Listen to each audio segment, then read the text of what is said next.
కుట్టు మిషన్ల పంపిణీకి సంబంధించి కుంభకోణం జరిగిందన్న ఆరోపణల నేపథ్యంలో వైసీపీ నేతలు జిల్లా ఆర్డీఓకు ఫిర్యాదు చేశారు. ఈ మేరకు పార్టీ మహిళా విభాగం అధ్యక్షురాలు పేడాడ రమణకుమారి ఆర్డీఓ భవానీ శంకర్ ను కలిసి ఫిర్యాదు పత్రం అందజేశారు. పూర్తి స్థాయిలో విచారణ జరిపి బీసీ మహిళలకు న్యాయం జరిగేలా చూడాలని ఆమె ఆర్డీఓను కోరారు. ఈ సందర్భంగా రమణకుమారి మాట్లాడుతూ రాష్ట్ర ప్రభుత్వం మధ్య తరగతి బీసీ మహిళలకు ఆర్థికంగా వెనుకబడిన వర్గాలకు జీవనోపాధి కోసం కుట్టు మిషన్లు అందజేసిందన్నారు. ఈ పథకంలో సుమారు 150 కోట్ల రూపాయల మేర భారీ కుంభకోణం జరిగినట్టు ఆరోపణలు వచ్చాయన్నారు. ఈ అంశంపై సమగ్ర విచారణ జరిపి అవినీతిని బయట పెట్టడంతో పాటు దోషులకు శిక్ష పడేలా చర్యలు తీసుకోవాలని ఆమె అన్నారు.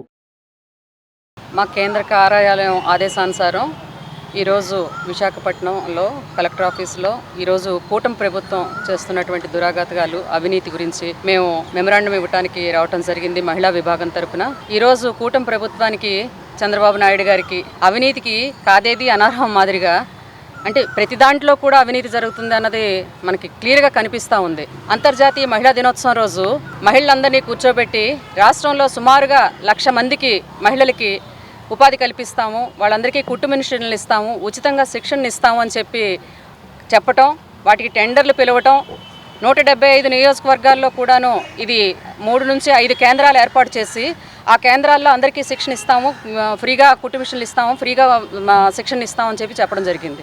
కానీ సుమారు ఇప్పటికి 3 నెలలు వస్తుంది. మహిళా దినోత్సవం అయిపోయి 2 నెలలు పూర్తయిపోయి 3వ నెలలోకి వచ్చాం. ఇంతవరకు 50 నియోజకవర్గాల్లో కూడా ఆ కార్యక్రమం మొదలైంది లేదు.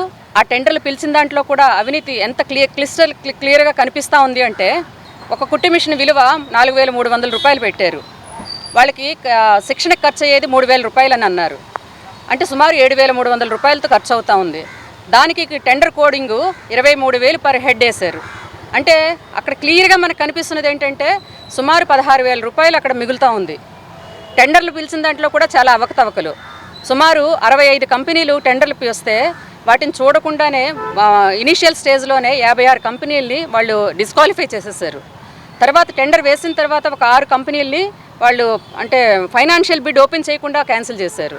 ఆఖరికి L1గా వచ్చినటువంటి ఒక కంపెనీకి 5% మాత్రమే వాళ్ళు వర్క్ ఆర్డర్ ఇచ్చారు. 5% మాత్రమే. మిగతా 2 కంపెనీలు ఏవైతే ఉన్నాయో కూటమి నాయకులవి, కూటమి ప్రభుత్వం తాలూకా వ్యక్తులవి వాళ్ళకి 95% వాళ్ళకి ఇవ్వడం జరిగింది. అంటే ఎంత క్లిస్టల్ క్లియర్గా కనిపిస్తున్నది ఏంటంటే వీళ్ళు పెట్టినటువంటి ఈ సుమారు 250 కోట్ల ఇందులో కుట్టు మిషన్ల పంపకాల్లో 73,000 కోట్లు మాత్రమే అక్కడ ఖర్చు అవుతూ ఉన్నాయి. 73 కోట్లు మాత్రమే ఖర్చు అవుతూ ఉన్నాయి. మిగతా 167 కోట్లు కూడాను వాళ్ళు పక్కదారి పడుతూ ఉంది.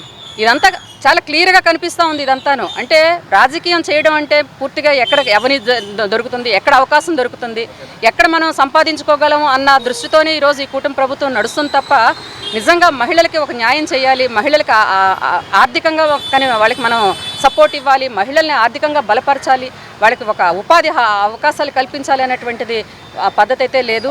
జగన్మోహన్ రెడ్డి గారు అధికారంలో ఉన్నప్పుడు మహిళల కోసం ఎంతో చేశారు, మహిళలకు ప్రాధాన్యత ఇచ్చారు.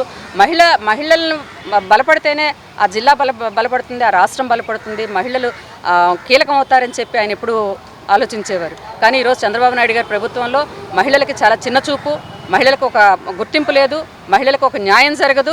ఆఖరికి వాళ్ళు తీసుకునే మహిళా పథకాల్లో కూడా మహిళలకు ఇస్తామనేటువంటి పథకాల్లో కూడా ఏ విధంగా స్కాములు చేయగలము, ఏ విధంగా అందులోంచి డబ్బులు లాగలం అని చెప్పి ఆలోచిస్తున్నారు తప్ప వీళ్ళు చేస్తున్నది ఇదంతా కూడా మీరు గమనించండి.